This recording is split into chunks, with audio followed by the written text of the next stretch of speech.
হুজুর বললেন, মাওলানা মুশতাকুর নবী হাফিজাহুল্লাহ বললেন, কিন্তু তারা যেহেতু মুরব্বী, এদেরকে নিয়ে তো চুক্তিবাদীরা আর কিছু বলতে পারে না। সব রাগ গিয়ে পড়লো আমার উপরে, পারলে খেয়ে ফেলবে, পারলে হ্যাংকারেঙ্গা ত্যাংকারেঙ্গা আমারই বয়কট করে দিবে।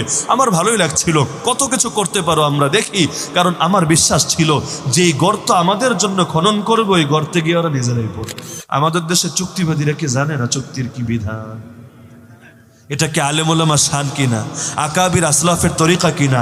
আলহামদুলিল্লাহ সুম্মা আলহামদুলিল্লাহ, এখন তো সারা দেশে সব মুরব্বীরা মুখ খুলতে শুরু করেছে।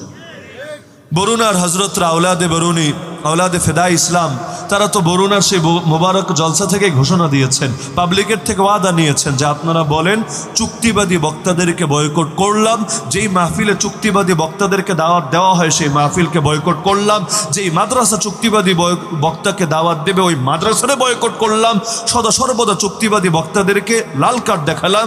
বক্তা হবে আলেম, তার মানদণ্ড হবে আলেম, স্পষ্টভাবে বলেছেন। এই যে আজকাল বক্তাদের নামের আগে লেখা 26 ইঞ্চি 32 ইঞ্চি 46 ইঞ্চি 48 ইঞ্চি, আবার ল্যাংরা লুলা বোবা বয়রা, আবার নারী থেকে পুরুষ হওয়া, পুরুষ থেকে নারী হওয়া, এগুলো তো কোনো কালে আলেমের গুণ না। আরে আলেমের মূল গুণ তো আলেম। সে 26 ইঞ্চি হলেই কি 600 ইঞ্চি হলেই কি? ইঞ্চির লগে হেদায়েতের সম্পর্ক আবার কবে? আর বেডি আবার বেড়ায় পরিণত হলে তার দেখার লগে হেদায়েতের কি সম্পর্ক লুকিয়ে আছে? সুতরাং বয়ান শুনতে হবে আল্লাহওয়ালাদের, আলেম ওলামাদের, তাকওয়াবানদের, যাদের দিলে আল্লাহর ভয় আছে, তাদের কথাই না হেদায়েত আসবে। শাহবাগ জামিয়ার মাহফিলে নুরুল ইসলাম খান সাহেব হুজুর, সিলেটের এখন প্রবীণ মুরব্বীদের মধ্যে অন্যতম, তিনিও ঘোষণা দিয়েছেন যে সিলেটের জমিনে চুক্তিবাদী বক্তাদেরকে আমিও বয়কট করলাম, আপনারাও বয়কট করেন। আর অলিপুরি হুজুররা তো আপনারা জানেনই, আলহামদুলিল্লাহ দীর্ঘ প্রায় 1 যুগ ধরে একাকী লড়াই এবং সংগ্রাম চালিয়ে যাচ্ছেন। যেই সময় মিডিয়াও এত ব্যাপক হয় নাই, ওই সময় থেকে হুজুর, আমরা তো কাছ থেকে দেখেছি, ওই সময় থেকে লড়াই চালিয়ে যাচ্ছেন। এমনকি আরও 5-7 বছর আগেও যেই মাহফিলে কোনো কন্টাকি বক্তা থাকে, হুজুর ওই মাহফিলে দাওয়াত নেন না। মাধবদী এক মাহফিলে কন্টাকি বক্তার দাওয়াত ছিল, হুজুর জানতেন না। কাছাকাছি পৌঁছে গিয়েছে, মাইকের আওয়াজ শোনা যাচ্ছে, কণ্ঠ শুনে যখন দেখেন আরে মাহফিলের ময়দানে তো এক গলাকাটা বয়ান করছে, সঙ্গে সঙ্গে ড্রাইভারে বলেন খাড়ার উপরে গাড়ি ঘোরায়া আমাকে মাদ্রাসায় নূরে মদিনা শায়েস্তাগঞ্জে নিয়ে চলো। ওই জায়গা থেকেই তিনি ব্যাক করেছেন।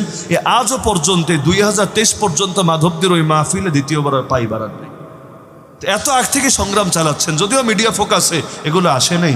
মিডিয়া তো ইদানিং আসলো মাত্র কয়েকদিন আগে। হুজুর বললেন, মাওলানা মুশতাকুর নবী হাফিজাহুল্লাহ বললেন, কিন্তু তারা যেহেতু মুরব্বী, এদেরকে নিয়ে তো চুক্তিবাদীরা আর কিছু বলতে পারে না।